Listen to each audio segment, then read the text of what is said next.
Hi, Cassie. Hi, Eric. Ta-da. Intro. Nailed it. First try. Ta-da. Hey, so good for you. Good for me. You say that like, okay, me specifically. We're like seven into these. Um, I don't know if I brought this up before or not, but for my birthday, my sister signed me up for the Panera Sips Club, Uh-huh. right? And you get a free drink every 2 hours, Uh-huh. I don't think you which is brought this up yet. mind-boggling. Okay, it's mind-boggling. You get a free drink every 2 hours. I think normally it's like $15 or $16 a month, but whatever. She got me this cool promotion thing. I get a free drink. It's awesome. Yeah. So I go every day, as you know, and get a free drink. Sometimes twice a day, just depending on how it works out.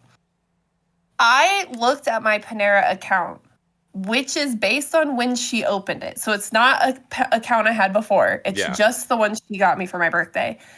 Do you want to guess how much money I would have spent on drinks going every day? Tell you that information? It tells you how much money you saved. Oh, I imagine for the it's year. a ludicrous number.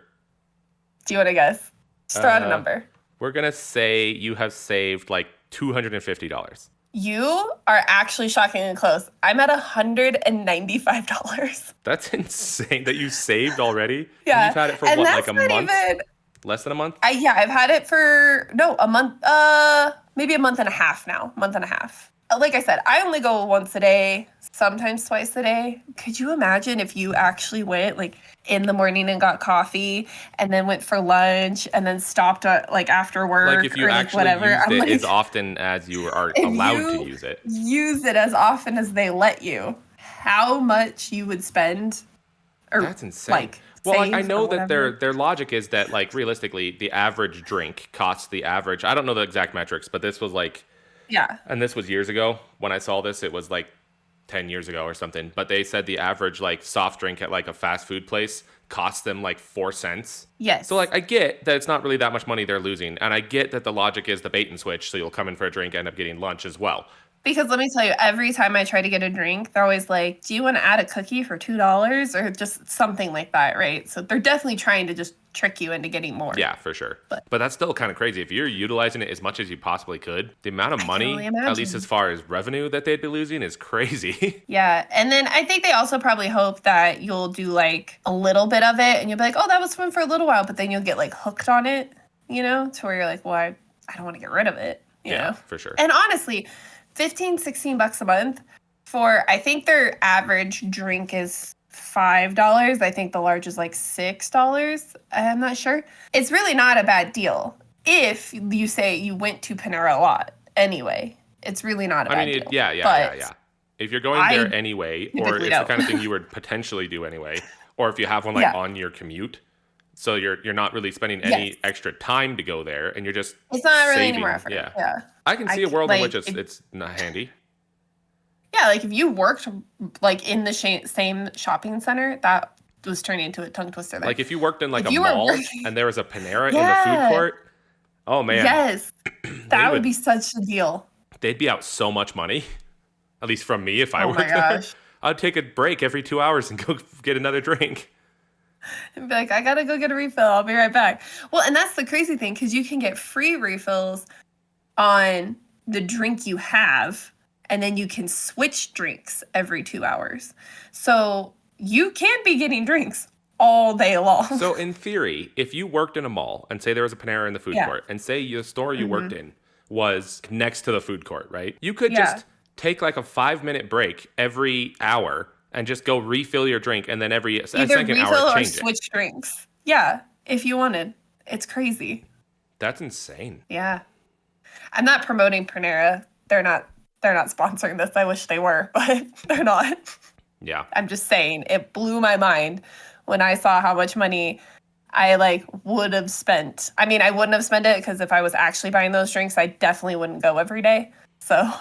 Yeah, that is crazy though. And but that's like those places that offered, and a lot of them are promotional things, or like limited number things. But those places that offered the lifetime card things that you could just forever get free stuff. Yes. I'm like, give that away to the wrong person, and you're gonna be out so much money. Yeah, my father-in-law actually had something like that. There was a local auto shop, And when they were like starting out, if you bought this package, I don't remember how it was, right? But you buy this package, you get free oil changes for life, right? Yikes. Seems not that bad. Well, he takes really good care of his vehicles, and he bought for, I think, him, his wife, and his son, and like his son, Trey. His other son wasn't driving yet. And so it was just one of those things where then they were taking care of their cars. They go in there every single time for oil changes. And then it got to a point where they were definitely trying to like go back on it. Like any little thing, they're like, well, your license plate is different. And it's like, great, but I still own the car. And they're just like, well, but it's a different plate. Like any reason they could to like void it, they were trying to find. Because they realized that was a huge mistake. They were like, that was kind of a mistake.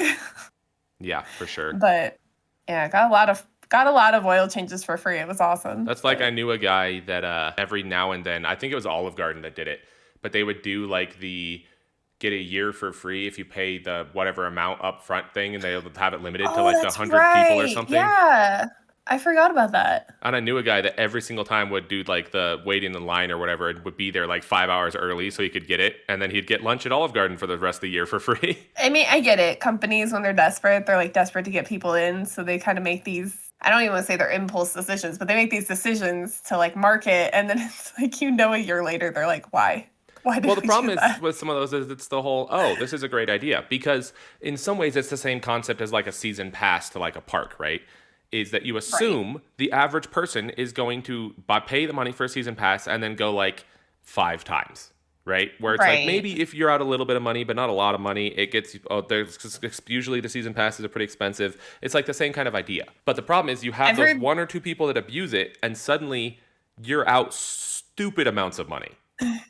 Yeah, I've heard that with like gym memberships. They drop their prices like at the new year and stuff because they're trying to get you to come in and sign up for like month to month or like whatever, right? Or for a year. But the thing is they're like, most people are going to quit coming like March. And so, but then you're locked in, or it's so cheap you're not going to cancel it because you'll just be like, oh, it was only $15. So or it's I'll go next month, I won't cancel it because I might still use that. Yeah. Right. Well, from what I know, like I don't know the statistics, but I've heard before that like gym memberships, it's something like 30% of them are never even used. They're just like people 30% of like in a given gym, it's something like 30% of the people that have memberships never show up or have only shown up once, kind of thing. Yeah, that's what I've heard too. And so I guess a lot of companies, they're banking on that. Kind of like we were saying with Panera, they're banking on that you're going to come in enough that you'll also be like, well, I'm kind of hungry. I want lunch, or I'll take a snack, and you'll buy other things. Okay, based on a quick Google and skimming a couple of articles, it looks like it's about 60% that they say 60% of gym memberships are used less than like once a year. 60%, that's so high. 30 seemed reasonable. 60, that's really high. Yeah, that's like what I saw on the first like 3 that I didn't read the articles. I was just reading like the thumbnail. I mean, I'm gonna tell you, as a gym goer, I believe it though. Because wait, you actually go to a gym? Not now, but like we have our home gym now. That's what I was gonna say. I thought you did it at home. Yeah, well, when COVID happened, we were just like, we're gonna buy a whole squat rack and all the weights and stuff. So yeah, we work out at home now. Is that in the garage? For many years, it's in our like spare room. Oh. Yeah, you don't come up here, so you don't know about that. Well, I was gonna say I've seen most of the rooms in the house, so I'm like, I don't remember seeing that. Yeah. Well, you're not a gym guy, so you're probably like, what's that? I don't care. What is that supposed to imply? What are you implying right now? When you say I'm not a gym guy, what are you implying? You don't work out at a gym? Good save. You almost ended that sentence early, I could tell. Well, so you don't work out at a gym? I mean, I don't think you do work out at a gym, do you? No, not at a gym. Anyway, you're getting me off topic. I was trying to tell a story, and my story was there was always a big influx of people like January, February, March, and then it would start tapering off, and then you'd see the same people all year, and then sure enough, come around to the new year, there'd be all these new people that showed up.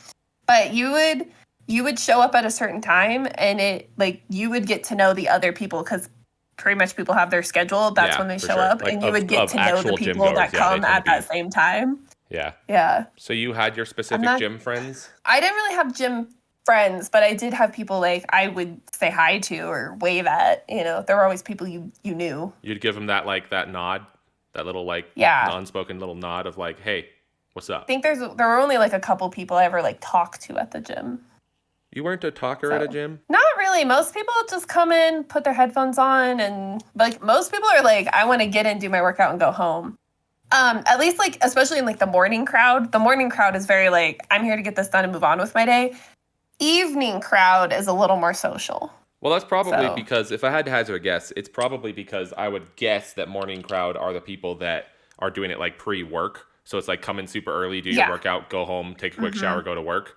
Versus evening crowd is like it's after work, it's after whatever. You're like, you've got more time. More casual. Also, a lot of people are very much, I just want to come and get it done and go home anyway. If you're going to be more chatty or you're looking for friends, evening is the time to do it.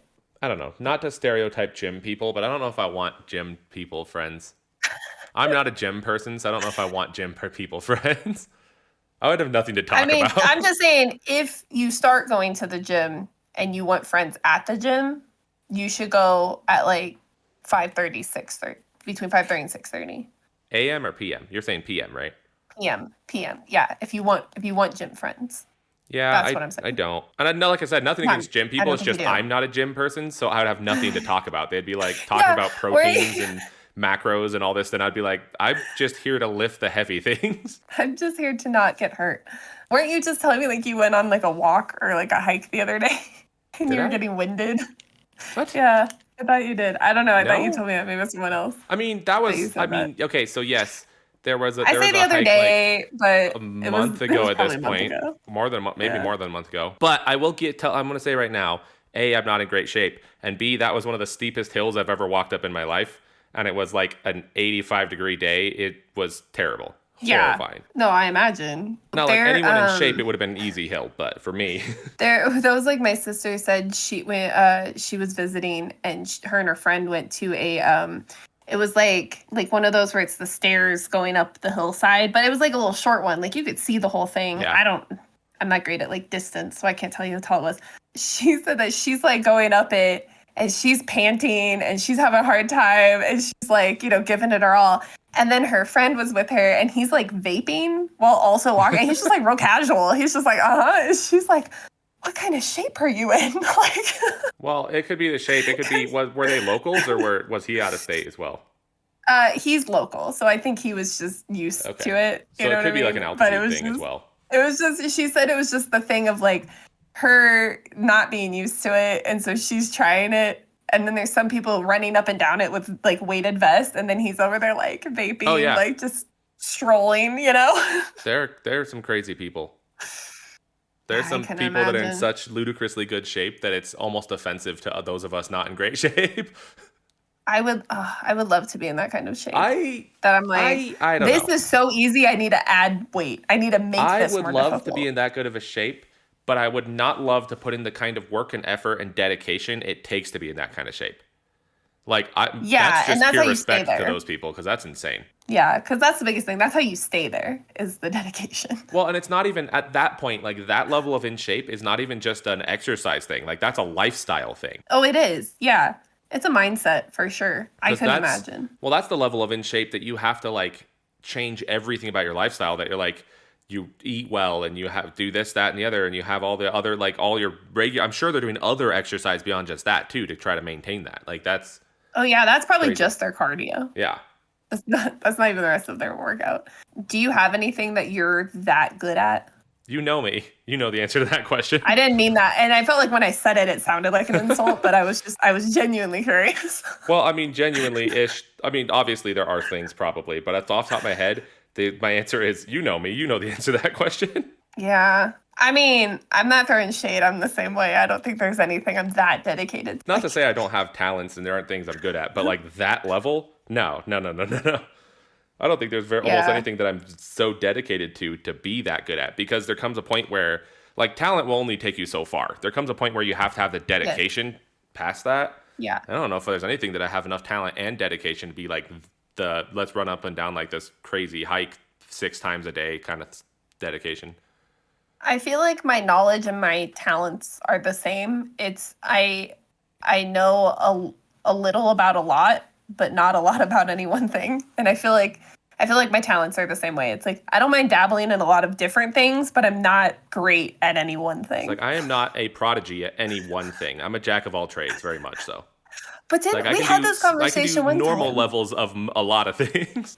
We had this one time where we're like, but what if it's like you just haven't ever tried the thing you're actually a prodigy at? Yeah. You know what I mean? We're like, what if it's just never come around? I've always wondered about that. Because, like, I could be a prodigy at, say, lassoing cows. I don't think I've ever really tried to throw a lasso.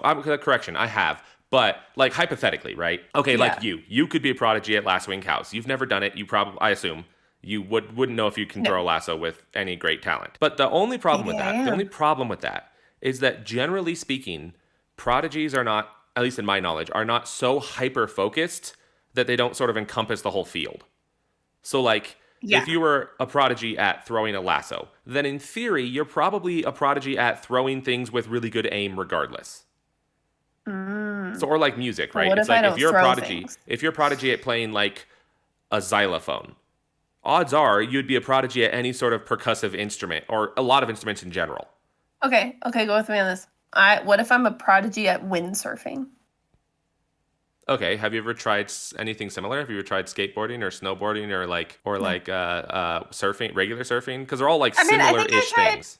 I've never tried surfing. I would love to try surfing. I had a skateboard, but I was very scared of the asphalt, so I didn't actually give it as much of a try as I probably should have. See, I think, I was scared of I don't know specifically, but I would think if you were a prodigy at windsurfing, then I would assume you're probably a natural prodigy at a lot of athletic things.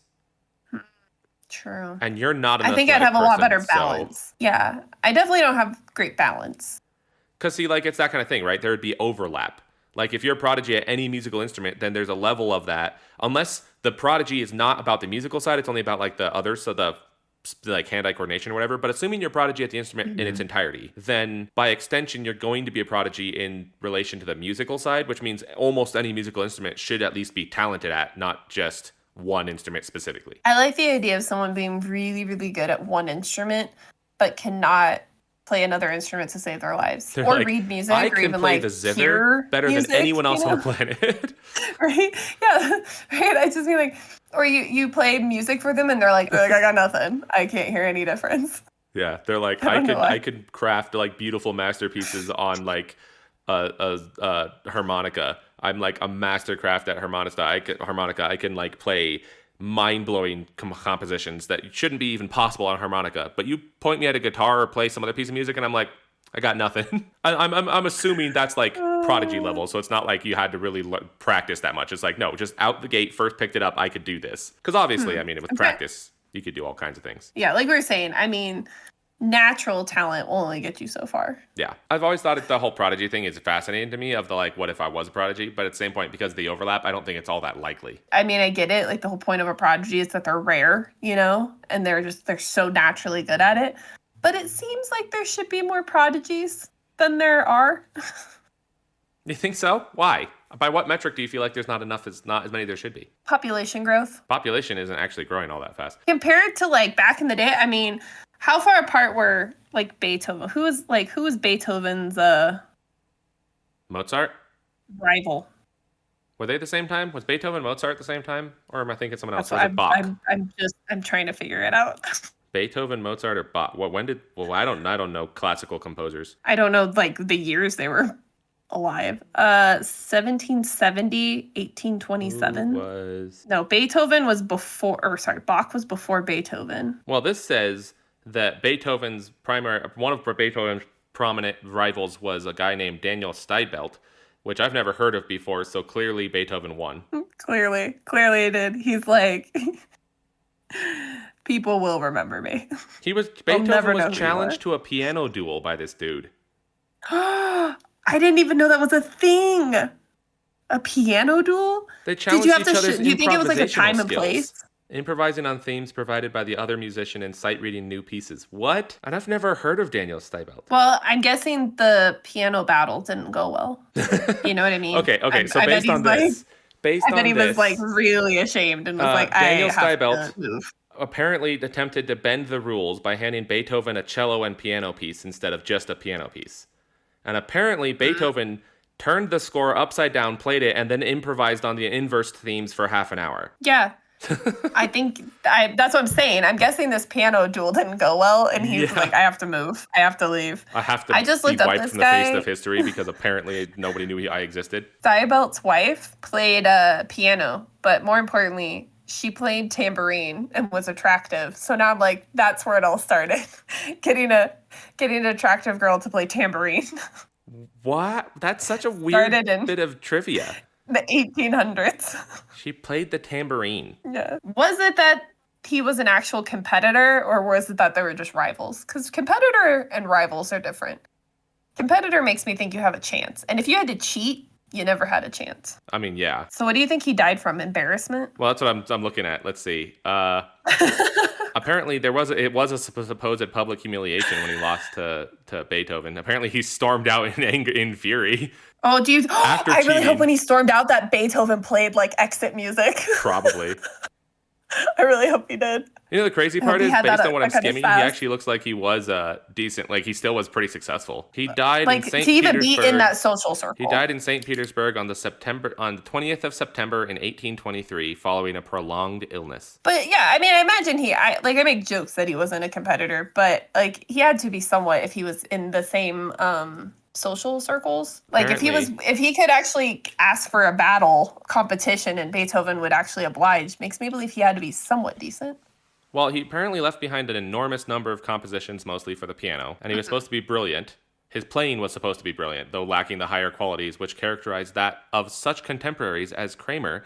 Not Kramer, not Seinfeld character Kramer. And apparently he was described as being extraordinarily vain, arrogant, discourteous, recklessly extravagant, and even dishonest. Well, we already covered the dishonesty. Huh. I want to know how pretty his wife really was.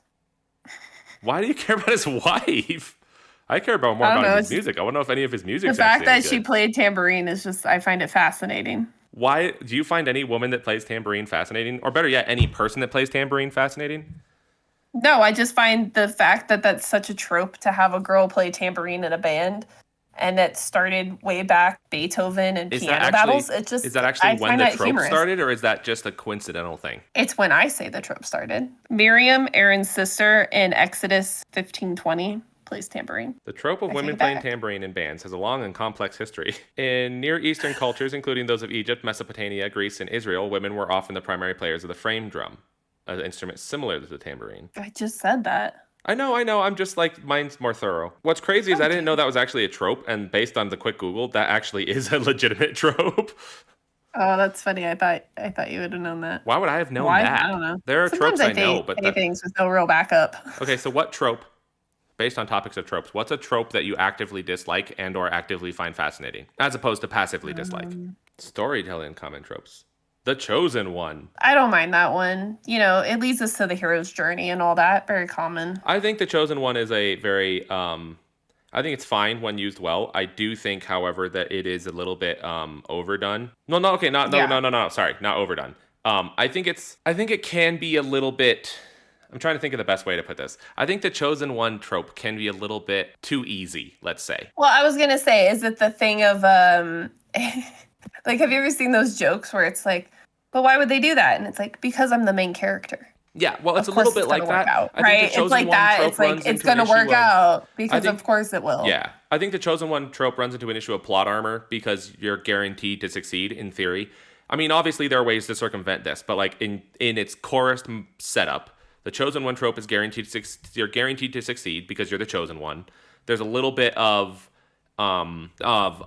it's almost lazier, I think, from a storyteller's perspective, because you don't have to figure out a way to push your character into the story because it's like, oh, you're the chosen one from the get-go. I mean, and that sounds harsh, and I don't mean it harshly, but like in some ways I think it is a simpler like setup to your protagonist. Found a thing and it's like the top 10 tropes in fantasy, but Chosen One is number 1. Yeah. The Dark Lord.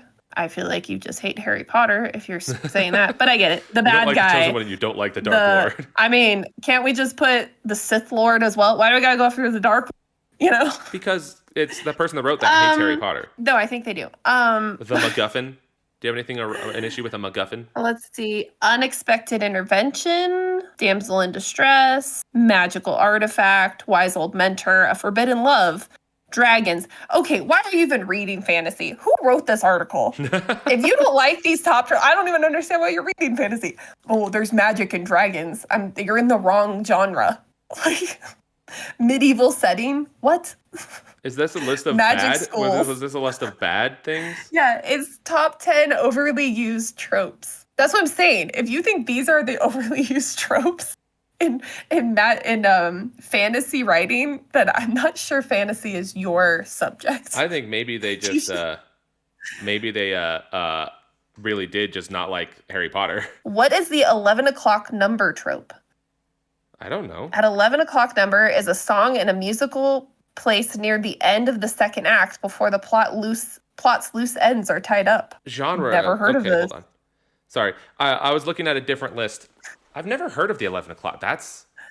I've never heard of that before. The 11 o'clock hour trope. Okay, go say it again to remind so I can think about this. A song in a musical that's placed near the end of the second act before the plot's loose ends are tied up. Huh. I mean, that sounds like it's specifically a trope in musicals, but that's... All right, I don't have tropes, but I have cliches. This is clear. What genre is this? This must be Okay, I'm going to give you a list of tropes that this claims are overused plot tropes to avoid, and you tell me what genre you think this is. Finding a secret diary, an unexpected pregnancy, police revealing sensitive information, the unexpected twin, convenient amnesia. Okay.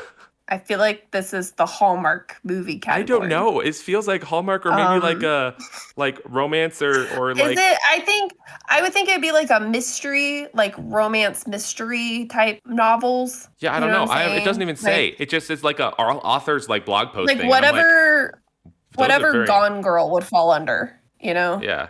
Like whatever that is. Trope number one that they hate. The boring main character. I agree with them. But that's not really a trope. That's just sort of a thing a lot of people do. Well, I mean, it's the trope that the main character is boring and they're surrounded by a really fun cast of side characters, but the main character is really boring or not. I was just thinking about this because I know you didn't like fully watch the show, but I listened to the Pod Meets World where they go over Boy Meets World and they talk about how in the show they're always saying that Corey, the main character, is like boring and he doesn't know how to talk to girls and girls don't look at him and nothing interesting about him. And then it's nothing but girls hitting on him and being very aware of who he is and everybody knowing who Corey is, things happening to him all the time. But I see where they're coming from, though, because like, as a character, Corey is kind of a boring character. Definitely, like in the beginning, I think they make him a little more. There is a level of he's kind of just there. Ooh. You could replace him with a lot of other characters that are a similar type of character, and it wouldn't change much.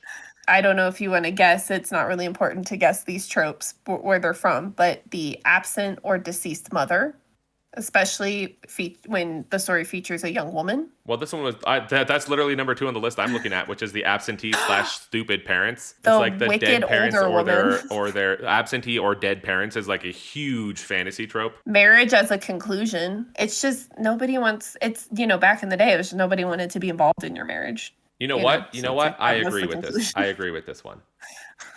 Number 3 on this list is love stories that glamorize infidelity. True. Because there are a lot of stories where they're like even Hallmark movies where it's like you're in a relationship and then now you're falling in love with some other person and it's like that's not okay. Yes. The next trope on this list I also agree with. Mm-hmm. It's plots that would evaporate if people would just communicate. I mean, that's like all of old sitcoms, right? It is, but like it's basically like the person's in the description later. It says it's like if one conversation would instantly eliminate all conflict and end the story in 5 minutes, I hate to break it to you, your story is lazy and bad. And I agree with that. Yeah, that's interesting. I don't know. It's like now that we're talking about them, I'm like, yes, there's a lot of ones out there that I'm like, why? This person really... This one says big bad antagonists who lose through pure procrastination, aka they start monologuing or they give the hero the perfect opportunity or they talk just long enough for backup to arrive or et cetera, et cetera. Love triangles. That's another one. And it's not, I realize we kind of said that, but like not love triangles where they're already in a relationship, but where the person can't decide between two people. Nobody likes those. Yeah. I wish they had that, but I wish they had like the main character had to pick between their two best friends. Like Harry, when he's going to the final battle, he's like, Hermione, stay home. Ron and I got this. Or like vice versa. Yeah. I don't know, like Luke Skywalker, like they're getting ready to leave. Like, he's like, listen, Chewie, you're with me. Han, stay here.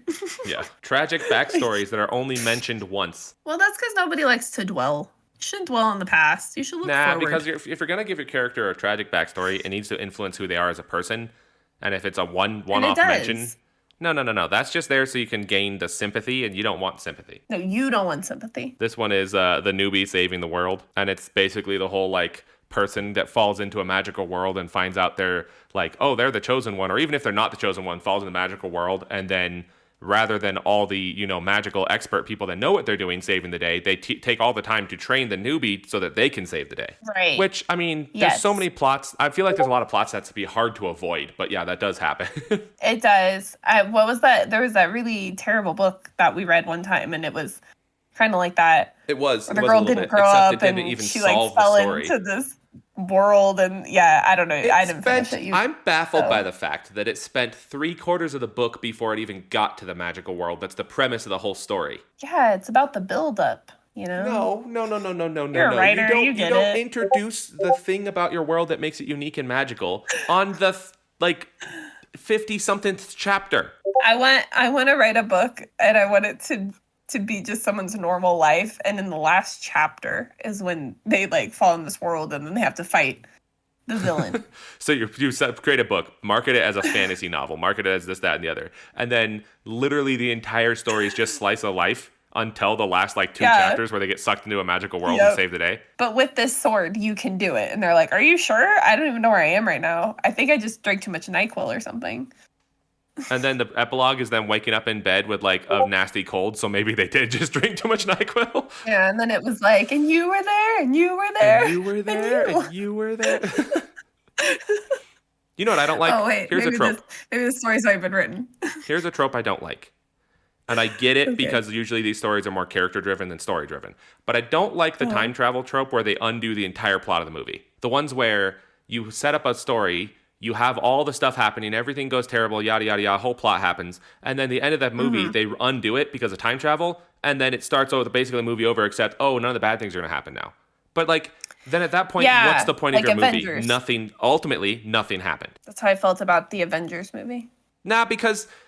They don't last really... one, because they're like, we had the really bad thing happen, and then they're like, you know what we're going to do? Go back in time, pretend it didn't happen. And then we're going to completely change Thanos' character, and then we're just going to sacrifice different people instead. No, but the difference with that versus like what I'm saying, though, is at least that one, they do time travel, and they go back in time, and they get stuff, and they change things. But like the outcome is not the difference. It's not a reset, because by the time the story's over, they don't reset and completely go back to before any of those things happened. Like you still have a different plot moving forward. You use is Spider-Man alive at the end?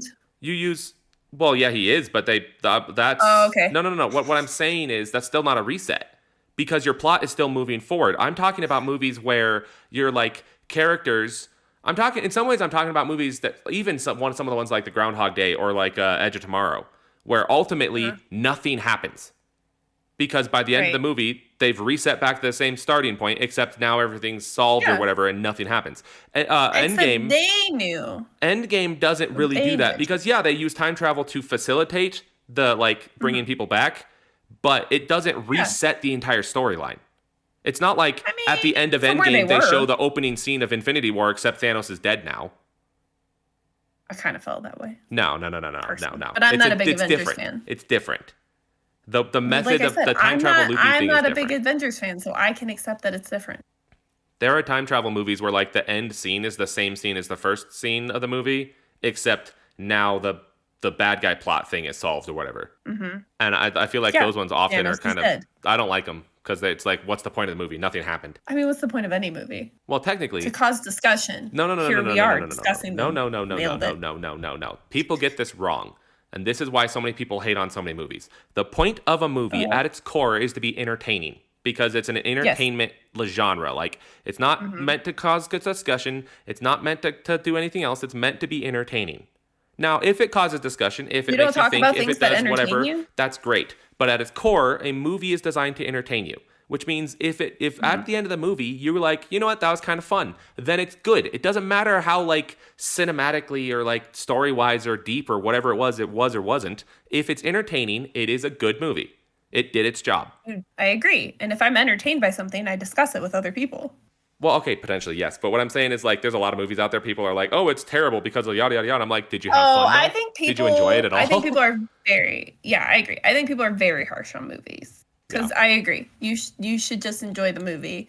Not that you should just enjoy the movie, but the point of the movie is to just enjoy it. I think people are very harsh, where they're like, what was there was something I was just listening to, and the guy was talking about how he's like, why can't movies just go back to where, like, we didn't need to know everything about the character? It was just 90 minutes of a story, and we're moving on. You know? It's like, we don't need an entire backstory about who this person is. We just want to watch a person go through a scenario.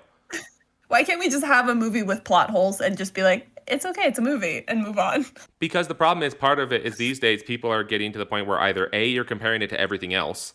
So you're taking B movie and you're comparing it to like these huge big name Oscar winners, and you're like, well, it's a terrible movie. And you're like, no, if it was fun, it's still a good movie, even if it doesn't have like the things that would make it an Oscar winner. What is that quote? Comparison is the thief of joy. Yeah. Also, speaking of Oscars, apparently, because you know what happened in the last Oscars, right? Like where that one movie won when half the people had never even seen it for whatever it was. It was a thing. No, but it was a thing. Apparently, it's the really artsy movie no one ever saw.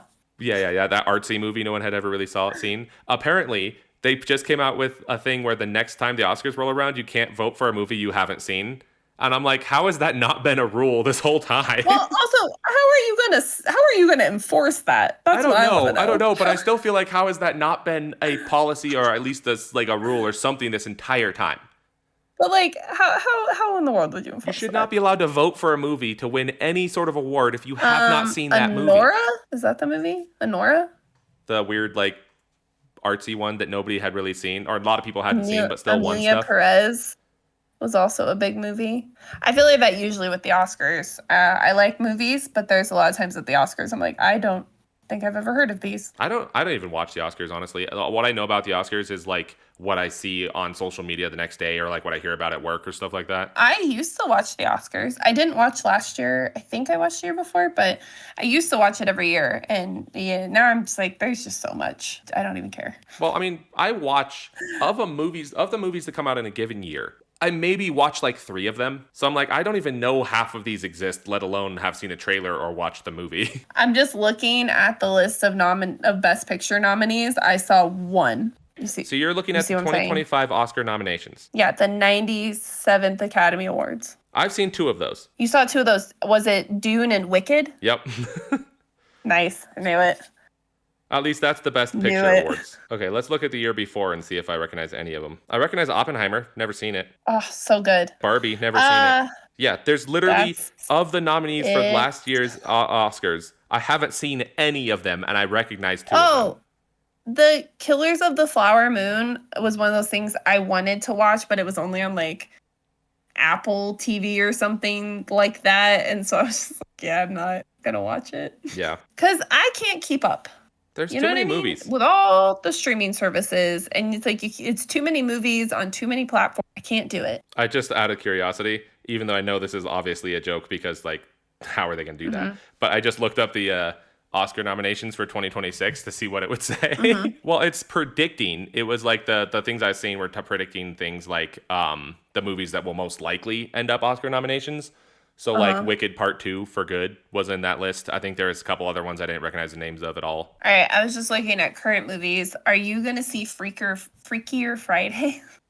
I don't know. Probably I'm struggling not. So much. I mean, I might watch it if it comes out on like a streaming service I have, but I'm not going to. I don't even remember Freaky Friday. See, I do. That was a movie we did watch growing up, but like, I don't feel like I need to watch it. I should watch Freaky Friday, the original, Freaky Friday, the remake, and then Freakier Friday. Kassi, Bad Guys 2 is out. I saw that. And I really enjoyed, I don't know, I really enjoyed Bad Guys 1. It was good. Have you seen the new Jurassic World yet? I did. I saw it. It's opening weekend. I enjoyed it. I thought it was a lot of fun. I think Trey thought it was stupid. But you were entertained, so therefore it was a good movie. I was entertained, so it was a good movie. Now, it was a good popcorn flick. Did it make sense? No. Was that half of the enjoyment for me? Yes. Okay, but the Jurassic Park movies and Jurassic World movies, in my opinion, have not really made a lot of sense since like the third one. Yeah. Now, is part of that because why would you keep making dinosaurs? Yes, but still. Why is this something? I would love to rewatch Jurassic World Rebirth, I think is the official title. I would love to watch it and do a commentary. I have a lot of thoughts and opinions, but I think would make it entertaining. Yeah. I don't think, like, I wouldn't be negative about it. It's just, I thought it was great. The main dinosaur, they showed it in the trailers, so this isn't like a spoiler or anything. But I immediately was like, why are they trying to make it look like a deformed xenomorph? Like, I don't... It looks more like an alien than a dinosaur. I haven't seen the trailer, but okay. Should I look it up and see what it looks like? Yeah, you should just look up or like even just like a still image of the poster or something. What is that thing? You're so right. It's not like it doesn't look like a dinosaur. It looks like an alien.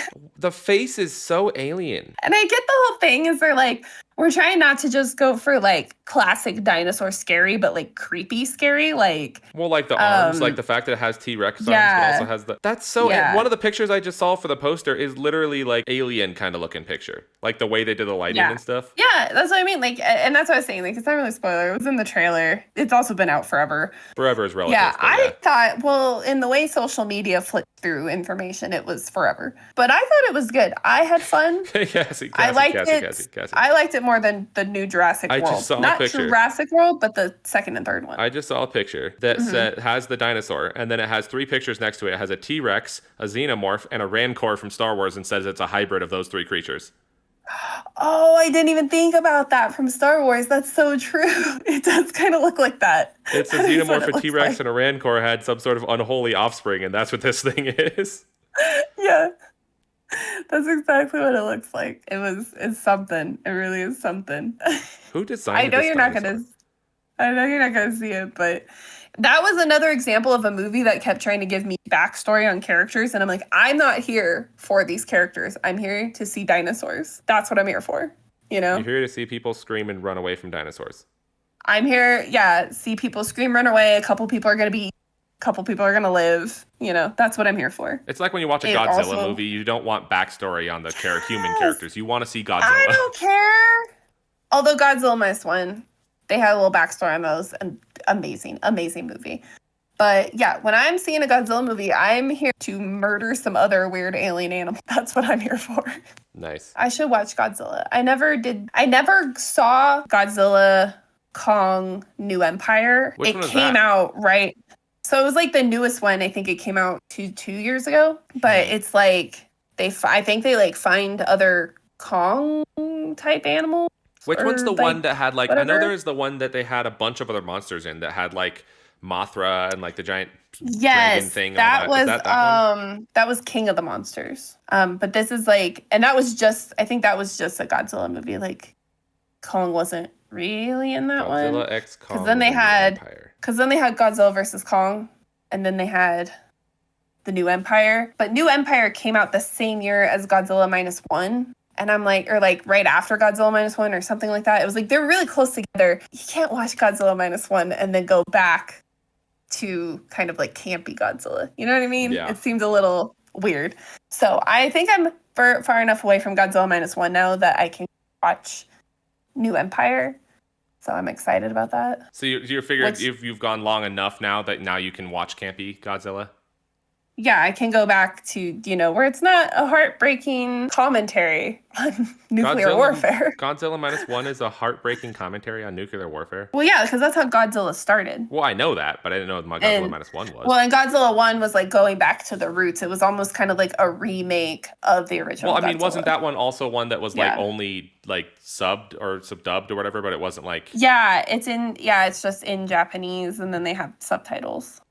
Because they're trying to make it feel more like the original Godzilla to an extent. Yeah, and it was really, really good. I'll take your word for it. I'll probably never watch it because I don't really care about Godzilla or Kong or giant monsters, except in the context of Pacific Rim. Because you're a fool. So No.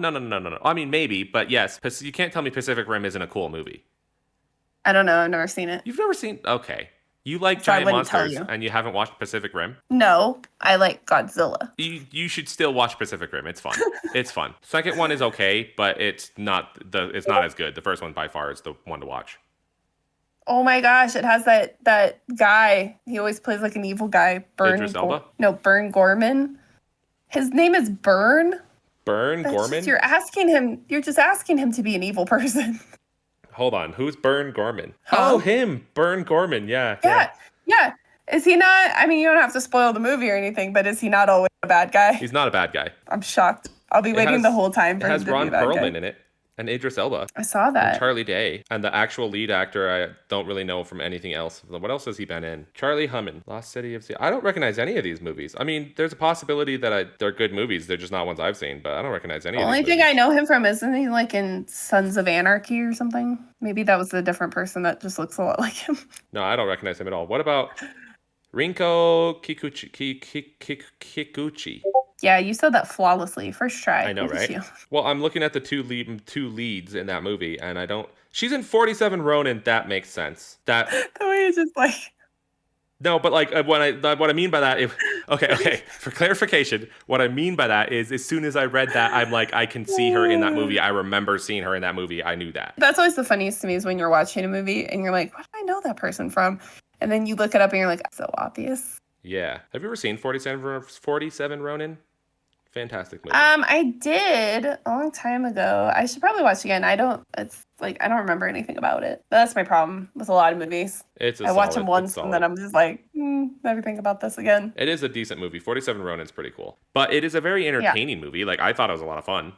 The Great Wall. Isn't Pedro Pascal in that one?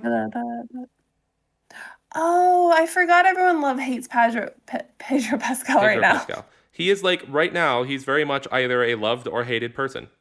Depends on who you are. Right, because didn't he make like a weird comment or something? He's made a lot of weird comments. He's a weird dude, honestly. Which I'm just like, nothing about that guy. I don't know why people are surprised by the comments. Look at his face. That dude's clearly a weird dude. Like, everything about the way he carries himself. I'm like, I just don't know why you're surprised. Yeah.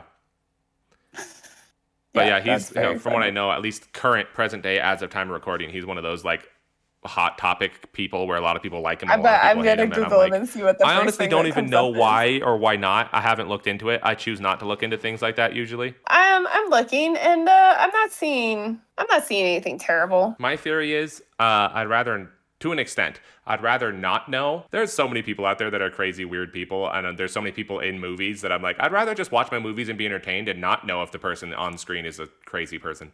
Isn't that kind of a thing, though, with, like, the best actors? I mean, to some level, right? Like, obviously crazy or weird or whatever, but, like, they've got to be a little eccentric, you know? The best actors are all eccentric because they're really good at pretending to be someone else. Right, but, I mean, like, just to an extent, you know? Yeah. For sure. I know people are really upset about him being cast as like Mr. Fantastic or whatever. I've heard based on some reviews that he does a good job of it though. In the new one. No, yeah. I think it was just like at the initial when they because John Krasinski is like the perfect Mr. Fantastic. Oh, that is such a good. Okay, Trey and I were sitting. We're like, but who would you cast otherwise? Oh, have you not seen? Oh, you haven't. Okay, Cassie, you need to look this up. Look up John Krasinski, Mr. Fantastic on like YouTube. He actually played Mr. Fantastic in Doctor Strange 2. In like a multiverse version. He's in it for a tiny bit and then spoiler alert, he gets spaghettied. But he does such a good job of it. For the tiny bit he's in it, he fits the look so perfectly. I always love when they do that. They have someone fill in. Well, the reason why he was there. The reason why he's there is because he's been a fan casting for a long time. Like a lot of people thought he'd be a really good Mr. Fantastic. So they did it as literally fan service in that movie because they're like, we need a multiverse guy anyway. Let's let him play the role for the one movie so that fans can be like, look, we were right. And then they won't use him in the future. It's such a tease to be like, oh, see, you wanted him as Mr. Fantastic, but he'll never come back. Yeah, that's exactly what it was, basically. But you should watch the all clips he's in scenes or something because he does a pretty good job in the tiny bit he's in. The new one? The new Mr. Fantastic or the new Fantastic Four? Yeah. No, not yet. Have you watched it? Yeah, me either. I probably won't. This is why we're not really friends. Yeah, it's true.